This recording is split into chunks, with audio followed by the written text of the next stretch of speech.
Hey guys, if you're planning to book the IELTS exam with the British Council and you don't know how to go about it, please, this video is for you. Stay tuned.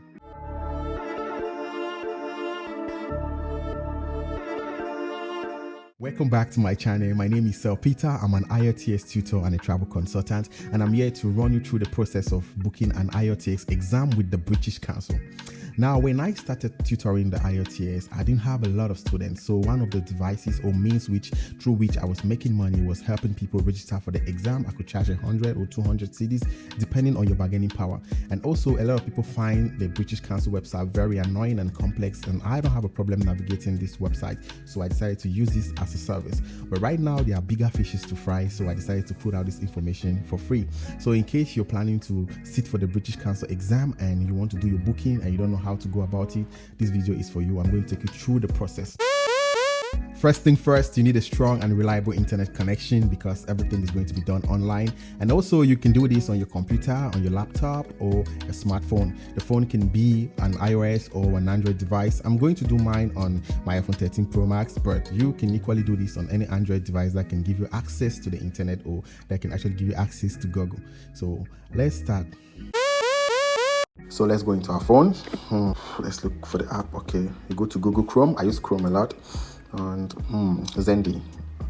This is a very good website. An academic scholar. This is a website I recommend. But now that we're here for something else, let's look for a new page. Just go to a new page and type British Council.org.gh. I'm using GH because I'm in Ghana. So in any country, you just use what you guys use. If it's in Cameroon, use CMAR. Rwanda, use RW, something like that. So let's see. Okay, we are here. This is the official British Council website. So you see, Ghana has been written somewhere around there to tell you that you're in Ghana. So whichever country you open, they'll write your country at the site.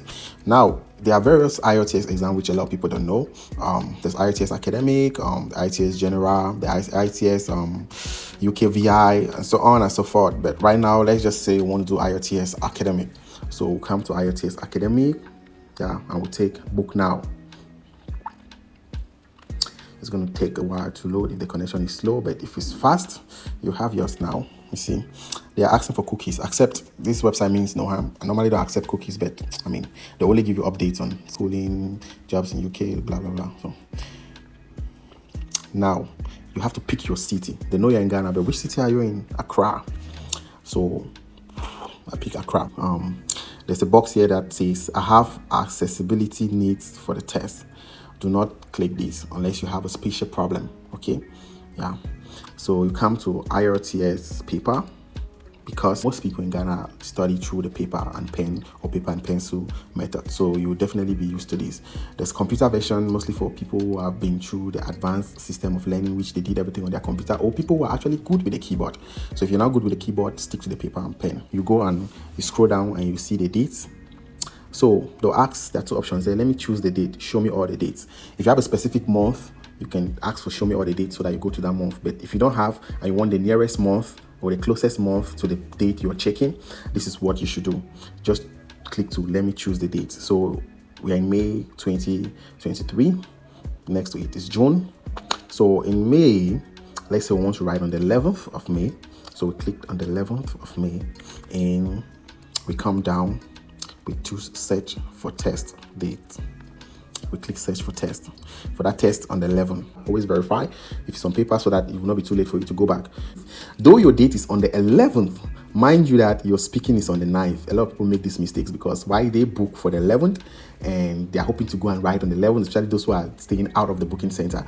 In Ghana, people can write only in Accra or Kumasi. So if you are living, let's say, in Takoradi or any other city, which I don't know, and you are booking for Accra, you have to make sure that you look at the speaking date and the writing, listening, and reading. It is done on a separate day from the rest of the modules. I think it's because of the technicality that comes with the speaking. That's why they've tried to disassociate it with the rest. Now, speaking usually comes before or after the rest. In a case where it comes before, like this case, we booked on the 11th, but speaking is on the 9th, which means that we have to be in Accra on the 9th of May. Because if we get there on the 11th, we are actually going to write a failed exam, because when you miss speaking, you have technically failed the exam itself. So look at the location too. The location is 11th Liberia Road, Accra. Now, I advise people to come a day or two before and then take a boat or an Uber and go to the location and see how it is and try to understand the traffic so that you know the place where it's located, so that on that day you will not be looking for the place. You go to book for 2,660 Ghana cedis. Click on it. So you have a lot of information to put in here. So this is page 1. You have to go through 5 of these pages. So this is page 1, where you are required to put in your email address. You need an account to be able to manage your booking. So I'm going to put all my email addresses.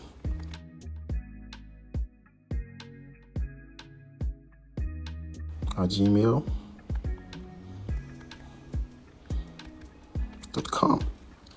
So they'll ask you to confirm your email address. So you come down and write the email address again. Just come down and copy it again. Yeah, I'm blocking this email address because it's personal and I don't want anybody to know this one. So you come and write your password. It must not necessarily be your password for your email address. It's a password for the British Council website, so you can make any password. So I will use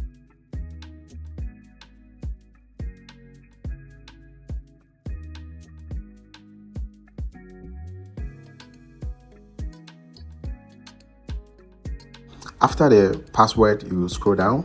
They're going to ask you, are you doing this for yourself or for your child? So I'm doing this for myself.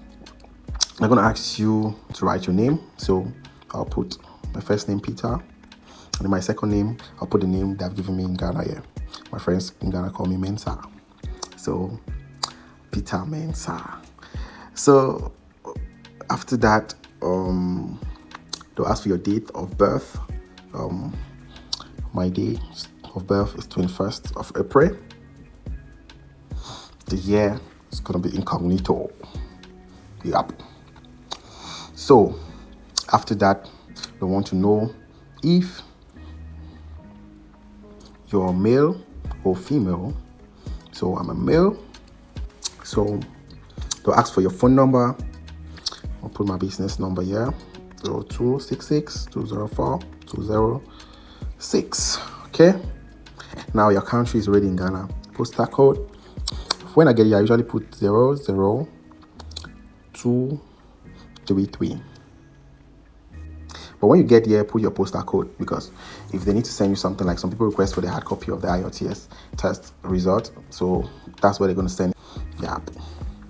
I leave this one empty, leave the other one empty, and I come and put the city, Accra. Let's put in that for putting sake. So now the zip code, this is where you're actually supposed to put the 00233. Yeah. So now this is for marketing preferences. They're asking you to choose between this one. I always just take the first one. I am happy to receive updates about products and services, event, blah, blah, blah, blah, blah, blah. So let's go down to terms and conditions. Do you agree to the terms and conditions? If you don't click accept or agree, you won't go forward. So for the sake of that, let's move forward. So we'll take save and continue. Save and continue. Now, after taking save and continue, we come here to the second stage. The first time I told you we're in the first page. So this is the second step of it, eventually the second page. So we have identification type. Is it your Ghana card or your passport? I always advise people to take the passport because that's what you're going to use to apply for a job or school or whatever you want to apply with the IELTS abroad. So you come down to ask for your passport number. Oh, so let's make this up. G 1 2 3 4 5. Yep. They're gonna ask for the passport expiring date. Let's say our passport is gonna expire on, let's use my birthday again, 21st of April. That is 2033. Let's put it like that. Issuing authority in Ghana, it is the passport office that issues out the passport. And it's like that for most countries, but some countries put immigration, territory of nationality. But since we're in Ghana, let's use Ghana. Yes, you can just search Ghana, but I find fun scrolling down, like it's fun. Now you have to choose images to upload. I knew I would get to this for this tutorial, so I had gone to the website of the Ghana passport office and downloaded the samples of their passport because it's nobody's. So I upload it. If your connection is slow, it's going to load slower, but mine is fast. So we are taking save and continue to the next stage. That will be the stage 3. What is the information I give? They want you to check, because if the information is not correct, your results might not be released. Trust me. Even if you get to write. Confirm these details are correct. I click on it and I continue. Now they are asking questions that are about me. So they'll ask questions that are about you. What is your first language? Me is English. So I type English because I don't want to scroll to waste time. And they're asking, how many years have you been studying English? Like literally all my life. So you can put whatever you want to put here. I put 9 years and more. So what level of education have you completed? So I will use degree or equivalent. What is your occupational level? Well, I am they don't put entrepreneur, so employer and a partner. Yes, I'm an employer and a partner to a business. Yes, employer and partner. So what is your occupational sector? Well, if you ask me, I'm going to put information, but I have to choose something. Let me see. For the fun of it, I'm going to put arts and entertainment because that is the best sector to be in. Now, why are you taking the test result? Most people are taking it for immigration purpose. Yeah. Which country, territory do you want to study or work in? Since this is the website of the British Council, which is based in the United Kingdom, I'll put United Kingdom just to please them now. And then next is save and continue. You have not booked yet. This is the page 4. They're letting you know that you have not booked yet. They haven't confirmed that you have booked for the British Council exam. So now the next step is go through the information and make sure that it is correct. The IELTS, this is where you do your listening, writing, speaking on the same day. It's the 11th of May from 9 a.m. to 11:45 a.m.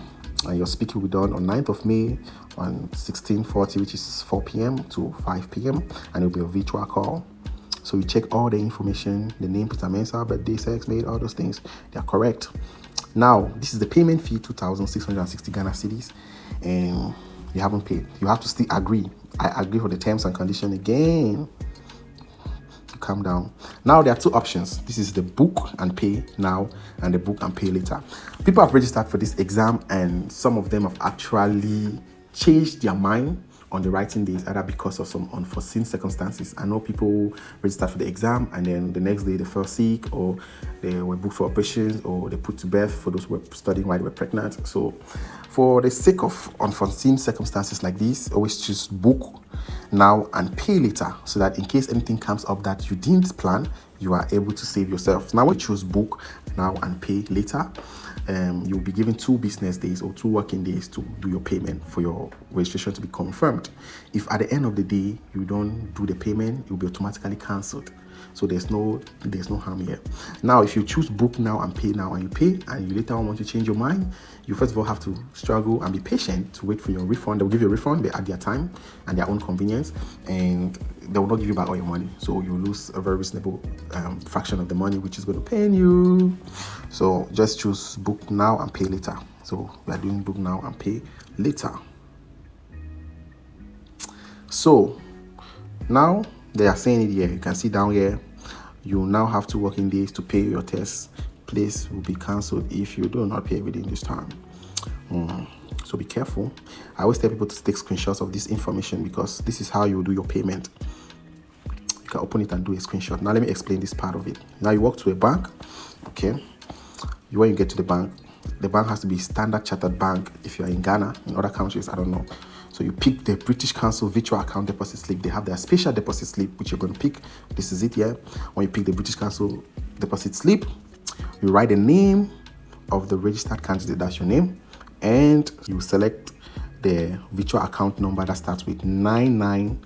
The full account number is 99102. So you pick that one, and then you add the 7 digits of your registration reference number. Now your registration reference number is actually up, so we go back up. This is it. The registration reference number is actually 955617. That is it. It comes normally after a letter. Here is S. So every time you register, that will be the last digit. You attach it now to this 99102. That will make the complete number. Ensure you write your full registration number in the registration reference row. Okay, please note that you must pay your IELTS test within 2 days. They're reminding you again. Okay, so once that is done, you pay, you take a screenshot or you take a picture of the receipt at the bank before you do a deposit, and after they give you a receipt, you still take a picture of it in case of anything. Now, when you do this payment, it will take usually like 24 hours for them to give you a response. They'll tell you that it will take some couple of hours, but don't mind them. They just say things that they want to say. It will take you at least 24 hours, and then they'll send you an email confirming payment. So that will be it. This is it.